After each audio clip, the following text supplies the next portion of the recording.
Hello, folks. Here is NC4XL, North Carolina for extreme lovers.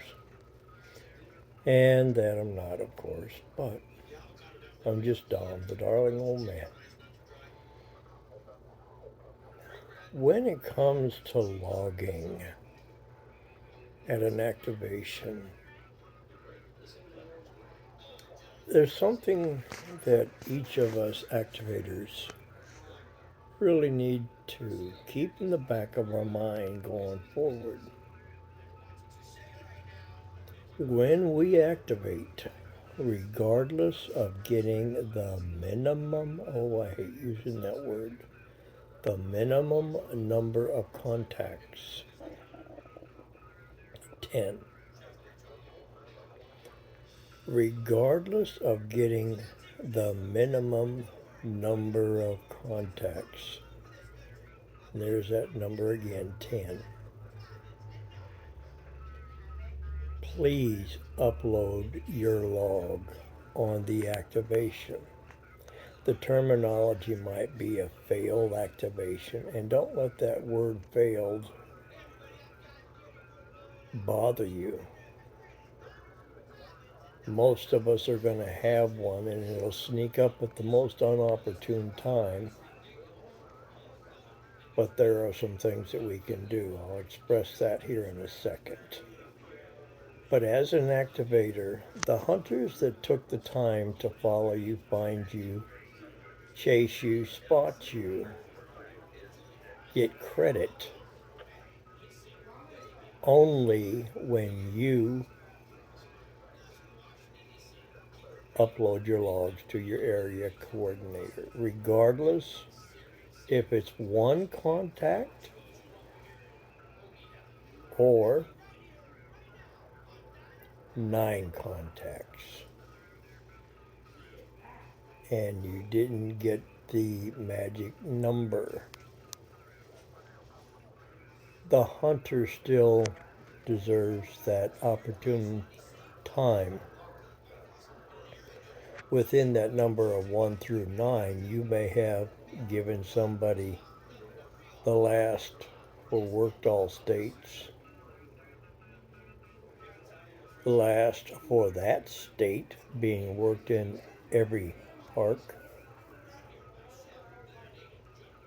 They may be collecting them with all Kilo Oscar prefixes. They may be collecting them with all YL prefixes, or operators rather. There's very many types of reasons why people chase us activators. So keep in mind, 10 is the magic number. Now, how to sometimes get that fear out of the way is prior to going out to the park, if you're able to get on the local repeaters and ask people if they would contact you on 146.52 or 446.52 or wherever on the simplex correction on the 2 meter or 70 centimeter band that you're allocated to talk on, and you can exchange signal reports from that park or parks in case you're in a twofer, or in case they're in a twofer. Each one of those count for you. After you've accomplished that, and you may get 10 contacts right there, but you're not going to get anything unless you ask. And never hesitate asking for people to help you. Secondly, if you have 2 or 3 people in the group going to activate, there's 2 or 3 contacts if you're paying attention. as long as you all have the radios and you work with each other. Now, if you're fortunate and there's internet and you're on the spotting page and you see where people are at on their parks, go park to park hunting before you activate. If you're a new activator, train yourself to take that time in your setup time, the amount of time you allow to get set up before you start activating, to go chase parks. And for some of you activators, there's some people that only activate their park with park to parks, period. And yes, it can be done. And you can't get mad because that's how people do it. That's what they want to do. Each one of us activators, and I'll include me, myself, and I in that, all have different ways that we would like to do things. And sometimes you may not have time to knock out 100 contacts, but you have time to chase park to parks and then get on the road. So don't feel that you busted or failed an activation and you're embarrassed. It's not necessary to feel that way. The people chasing you as an activator deserve to get their credit for working you at that park. Again, send it to your coordinator, go on about your business, and try again. If you find that you started a park 4 hours ago, couldn't get enough contacts, and you're still there at that park, you didn't leave, you were camping, you came back, you changed antennas or tried something different or moved to another location within the park, and it's 4 hours later, you put the park out again, and it's in the same Zulu day. It's in the same Zulu day, and you pick up enough contacts to qualify for the 10 contacts that is expected before it's a full activation. It's not going to affect you in any way when you send the log in, because it's within the same 24-hour period on the same Zulu day at the same park. So you send it in. When you send your log in to your area coordinator,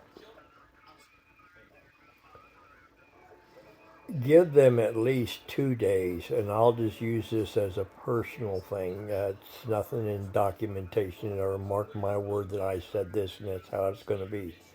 No, give it 2 days and don't even worry about it before any possibility of activity has occurred.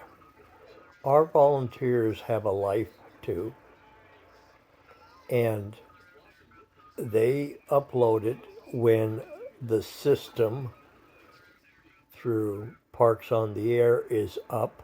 It's not always up for them. They can't do anything faster than you and I sending an email with the attachment ADIP on it. They have to wait also. So try to understand that and be patient. There's a rule of thumb in the FAQ, frequently asked questions. Again, you really need to read it if you haven't. Take some time and throw my video away and go read the FAQ, because it is very important to all of us. But it says up to 30 days. If you're new to Parks on the Air, give it time, because there's many just like you that are joining, that are having fun in their amateur radio life because of POTA.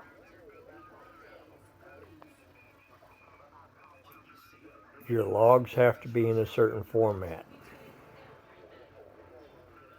And this isn't knowledgeable enough information that I can share that it'll make sense trying to express it. So it has to be in an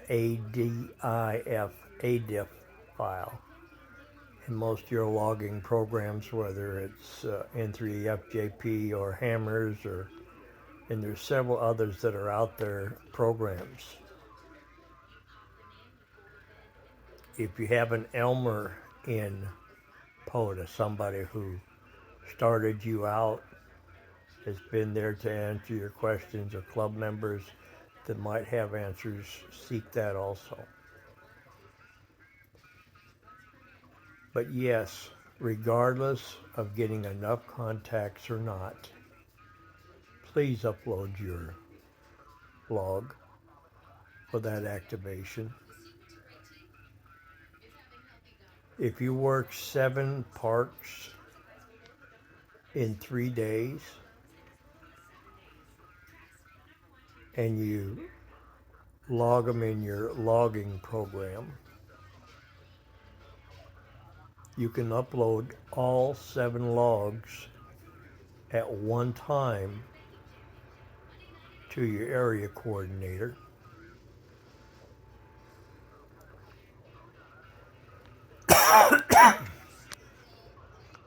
If you stayed in a park 7 days, the same park, and you share the park 2 or 3 times a day, and you stayed there for 7 days, and you finish the logging and create a ADIF file, you can upload that one log with all those days, because it will be separated by the time element on the contacts. There's a lot to POTA. On a final note, thank the administrative people in the background, who some you get a chance to work on the air, and many you do not. They keep us going. We give them a reason to keep volunteering, because none of them are paid. NC4XL, North Carolina for extreme lovers, and that I'm not. Today I got snowed out and iced out, and I'm worn out from pushing snow off the driveway in the car, and I finally got into a frozen car, so things happen. But it's so nice to have you stop and watch this video. Y'all have a blessed day. Until we get on the air again, may God bless.